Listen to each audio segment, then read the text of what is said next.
Évangile de Jésus-Christ selon saint Jean, chapitre 6, versets 1 à 15. En ce temps-là, Jésus passa de l'autre côté de la mer de Galilée, le lac de Tibériade. Une grande foule le suivait parce qu'elle avait vu les signes qu'il accomplissait sur les malades. Jésus gravit la montagne, et là il était assis avec ses disciples. Or la Pâque, la fête des Juifs, était proche. Jésus leva les yeux et vit qu'une foule nombreuse venait à lui. Il dit à Philippe, « Où pourrions-nous acheter du pain pour qu'ils aient à manger ?» Il disait cela pour le mettre à l'épreuve, car il savait bien, lui, ce qu'il fallait faire. Philippe lui répondit, « Le salaire de 200 journées ne suffirait pas pour que chacun reçoive un peu de pain. » Un de ses disciples, André, le frère de Simon-Pierre, lui dit, « Il y a là un jeune garçon qui a 5 pains d'orge et 2 poissons. Mais qu'est-ce que cela pour tant de monde ?» Jésus dit, « Faites asseoir les gens. » Il y avait beaucoup d'herbe à cet endroit.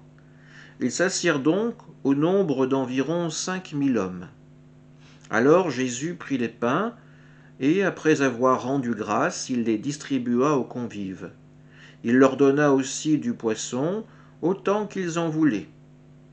Quand ils eurent mangé à leur faim, il dit à ses disciples, « Rassemblez les morceaux en surplus pour que rien ne se perde. » Ils les rassemblèrent et ils remplirent 12 paniers avec les morceaux des 5 pains d'orge, restés en surplus pour ceux qui prenaient cette nourriture.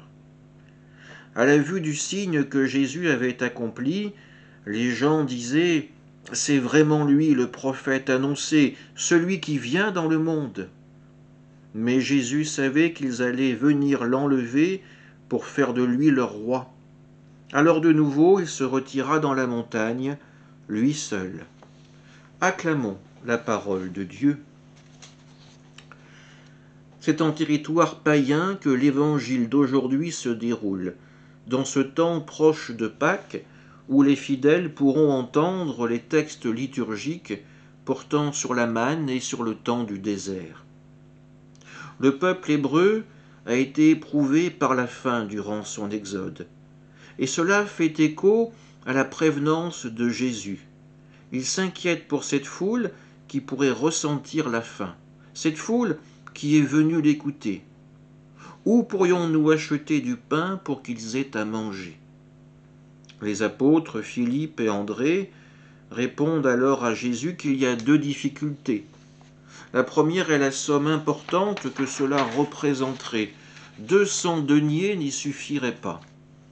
La seconde est que les ressources actuelles dont ils disposent ne sont que bien peu de choses pour une foule aussi importante.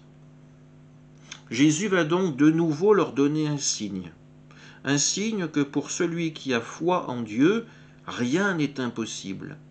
C'est dans ce désert que la foule sera nourrie, et nourrie en abondance. Devant un tel miracle, la foule veut faire de Jésus son roi, mais celui-ci se retire seul dans la montagne. Ce texte, bien sûr, préfigure pour nous ce qui sera le mystère de l'Eucharistie, le don par Dieu d'un pain supérieur à la manne du désert ou celui distribué dans cet évangile.